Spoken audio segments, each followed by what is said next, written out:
Para entrar no assunto do Sabesp, acho que a melhor forma da gente começar é a seguinte, Henrique. Esse ativo, o setor é um setor meio chato. Ninguém olha muito para esse negócio porque não tem muita novidade. As empresas são estatais, tem pouca empresa listada. Né? Não é um ambiente... difícil você encontrar uma oportunidade para porrar. Não é frutífero. Ao longo do tempo, a galera não ganhou muito dinheiro com esse negócio. Só que o Fabiano olha há muitos anos já. Quantos anos você olha pro setor? Eu comecei a cobrir o setor em 2004. Já faz um tempinho. Quase 20 anos. 20 anos. 20 aninhos cobrindo o setor. Então, nesse momento, né, chega com uma bagagem diferente para um assunto que se tornou quente. Mas eu sei que você não comprou agora a ação. Você já tem ela há algum tempo. Então, antes da gente chegar nesse momento atual, eu queria que você contasse um pouco dessa evolução do caso Sabesp na sua mão. Assim, quando foi que vocês começaram o investimento e por que até chegar aqui? Tá. Não, bacana. Então eu vou falar da Miles, né? Então, no período Miles, né, a nossa história com o Sabesp, lembrando que a Miles, a cota 1 foi no dia 22 de agosto de 2017.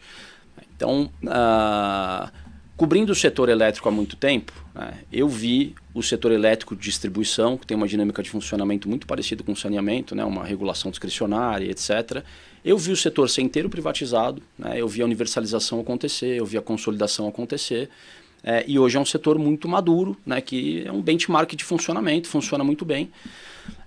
E o saneamento, eu sempre olhava para aquilo lá e falava, pô, cara, você tem 100 milhões de pessoas no Brasil, vou repetir, 100 milhões de pessoas, metade da população não tem acesso a serviços de esgoto. Né? Pô, isso é muito maléfico para uma sociedade. Então, eu tinha o claro entendimento que teria que tramitar um novo marco, né, do saneamento, que acabou tramitando em 2020, porque é um setor que carece muito investimento, grande parte das empresas que compõem esse setor são estatais, né, grande parte delas, né, tirando as 3 listadas, né, que são melhor geridas, né, a maioria dessas empresas é muito alavancada, né, uma situação semi-falimentar. Então, claramente, se a gente não tivesse um novo marco do saneamento que atraísse capital privado, a gente não veria universalização. Né?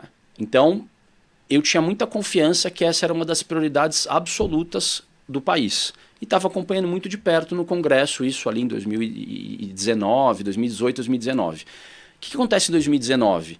Né?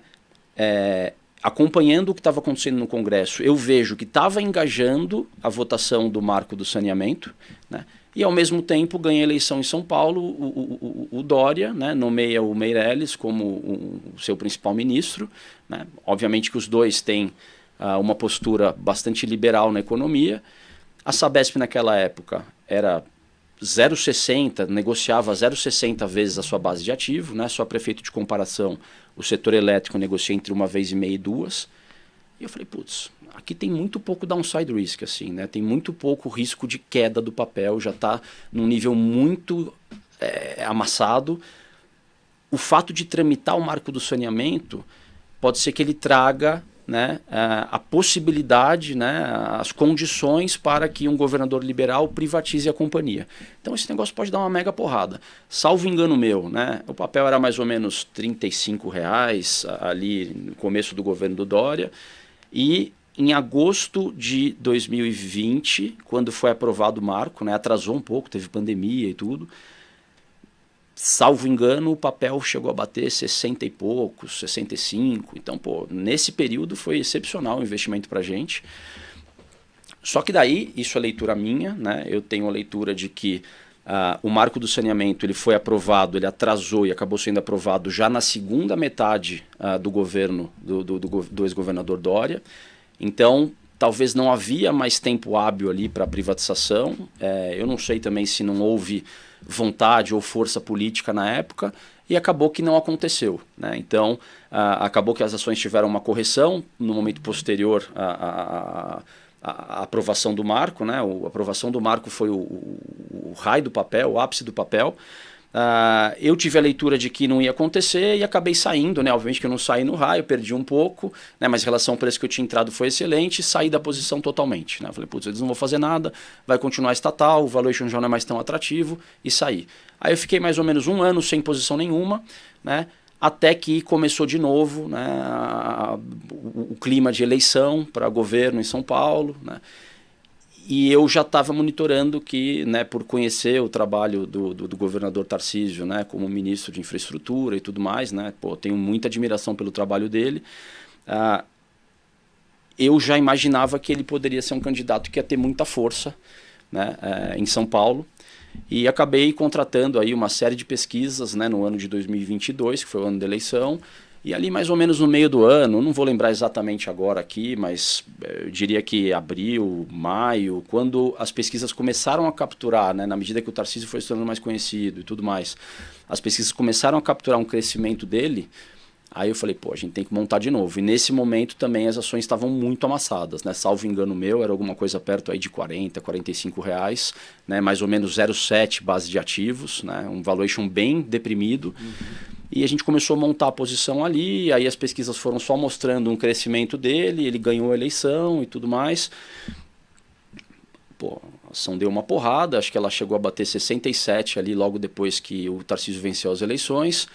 Aí o que aconteceu, né? Nem tudo são flores, né? E o que aconteceu em dezembro? Aí teve aquela postura menos market friendly do Lula, né? Ele veio com aquela tentativa de mudar um pouco as regras na privatização da Eletrobras, né?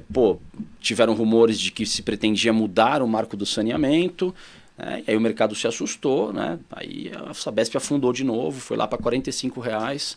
Eu vi estrela ali no primeiro semestre, né? Aí já era uma posição grande, importante para a gente, né? Até que em maio, né, quando começou a recuperação do mercado, eu também comecei a notar, né, o governo do Tarcísio, que no início é natural isso, né, um presidente da empresa novo, secretários todos novos que não conheciam e tudo mais.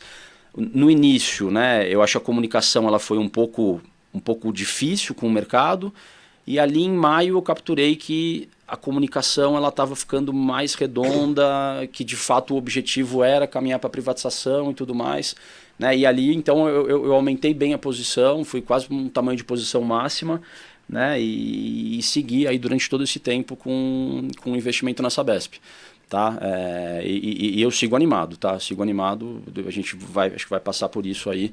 Mas é basicamente assim, na Miles é esse o histórico, né? Mas eu acompanho o papel desde 2004, assim, né? Então eu cobria no sell-side, enfim, sempre acompanhei bem, né? E eu acho que talvez um diferencial para a gente ter entrado mais cedo nessa tese em relação a outros fundos é exatamente o que você colocou, né? O peso no índice de saneamento como um todo é 1%.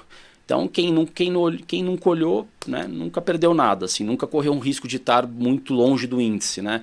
Além do fato de que as 3 empresas listadas são 3 estatais, que historicamente nunca tiveram foco em retorno, em investidor, né? Então, no final do dia, era um setor muito esquecido, assim, com uma barreira de entrada grande de entendimento, né? É uma regulação estadual, tem toda uma parte regulatória difícil de compreender, né? E eu acho que agora que a coisa está começando a ganhar um pouco mais de popularidade, que eu estou vendo mais fundos aprofundando a lição de casa e tudo mais, né? Então eu acho que daqui para frente essa história ela se amplifica, assim, conforme a privatização vai se aproximando.